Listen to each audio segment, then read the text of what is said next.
I'm Beth Guckenberger, and this is the Reckless Faith Podcast. Welcome back to the Reckless Faith Podcast. I'm here with my friend and colleague, Rob Hall.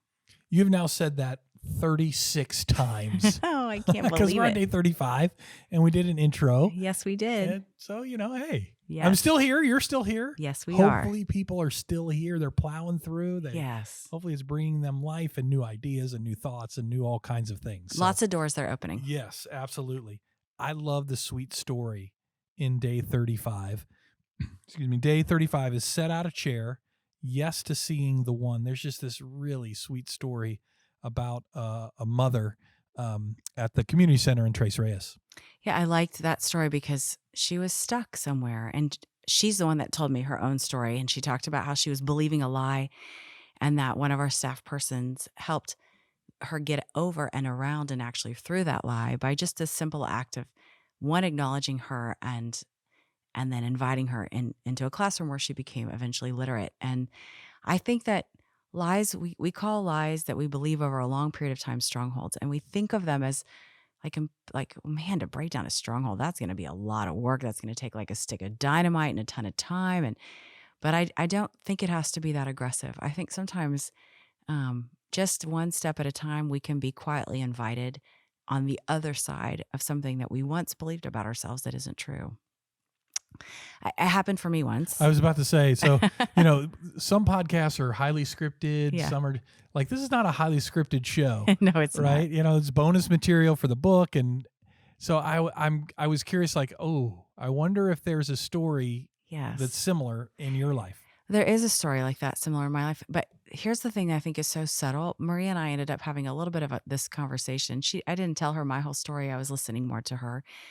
But you don't even know sometimes a lie is in your mind. It's not like you're like, oh, there's a lie, but it's too much work to get around it. If you knew it, you'd probably do something about it. It just That's becomes, the subtlety of yes, it. that's exactly the right word. It's sometimes so subtle, it just becomes a way that you think about yourself. And I had an opportunity in probably 2008, 2007 to write a book for a publishing company about what it is that God had been doing in Mexico. And although it sounded exciting to me to write a book, and I was a voracious reader, and I had been an English major, I told them year after year after year, that's not something I can do. And it wasn't because I didn't want to do it. It's that I didn't think I deserved to do it. And I was being challenged by a friend one time about it. I had told them about the opportunity, and they had said, well, why don't you just do it? Like, I think that's great. Like, not everybody gets that kind of opportunity. And I was just, I remember it was kind of hot and I was quiet and I was like thinking like, why am I not doing it? You're right. And I had this flashback to a high school locker room. And so this was many, many years after my high school years. And so it sometimes, I think like I would want a listener to hear it. The key was that I took a moment and thought, like, I think sometimes we just live so fast and so hard and we don't take that reflective, introspective time. Hopefully by day 35, people have been in the practice of that reflection section of the devotional where they are asking themselves questions. This was one of those moments where, because I asked myself the right set of questions, I got to unlock something that had stayed locked for, at that point, a long time. And I was remembering as a high school, it was fall of my high school senior year, and I was a cheerleader for the football team. And I had been elected to be on the homecoming court. So we had to change into homecoming like dresses for halftime.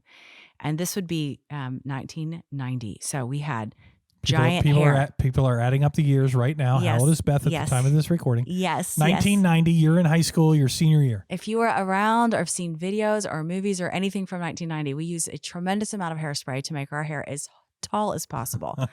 So at halftime, I walked down the 50-yard line in my giant taffeta puffy shouldered dress with shoulder pads, and they put a crown on my head. I was the homecoming queen.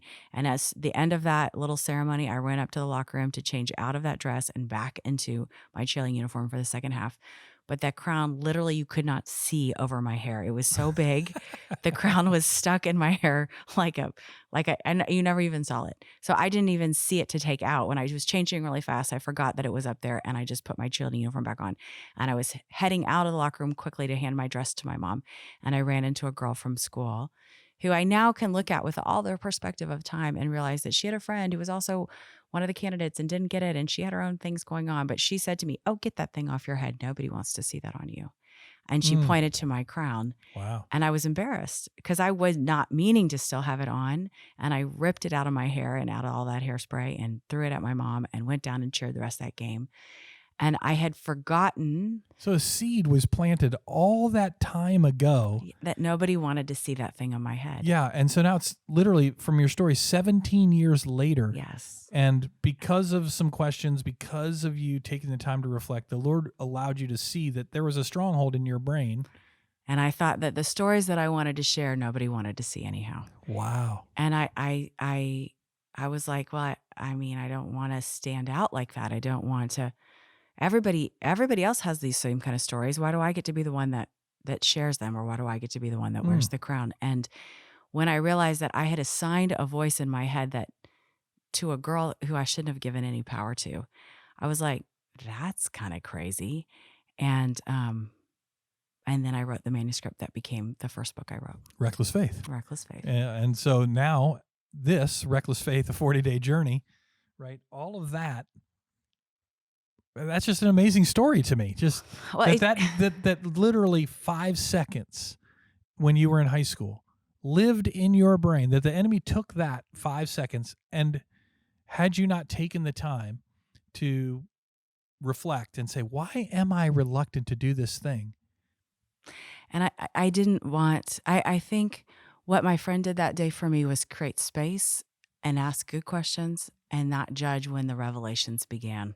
And I think really for any of us that are listening, um, let's be in those kind of conversations. Like I said in the very beginning, that's the whole reason I wrote this book. I want us to have those kinds of substantive, meaningful exchanges with people we care about so that we can get through the kinds of lies the enemy has used to hold us back. So you and Maria are similar there, that at Tres Reyes, someone saw her and in a Yes. moment set out a chair that led to a whole string of things. It kind of broke something off of her. It was quiet and simple. Right.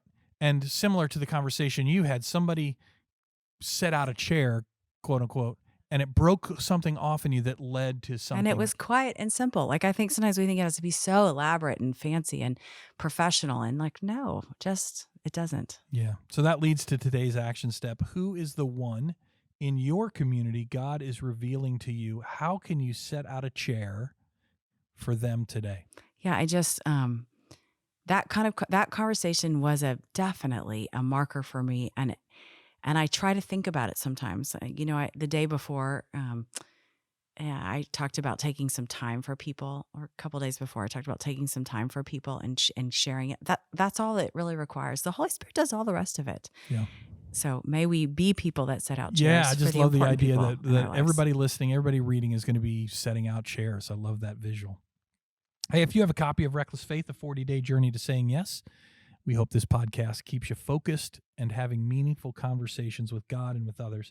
If you're here and somebody shared this podcast with you and you haven't yet gotten a copy of the book, you can find it on Amazon, or the book and other resources can be found at backtoback.org/40days. That's BACK, the number 2, BACK.org/40days.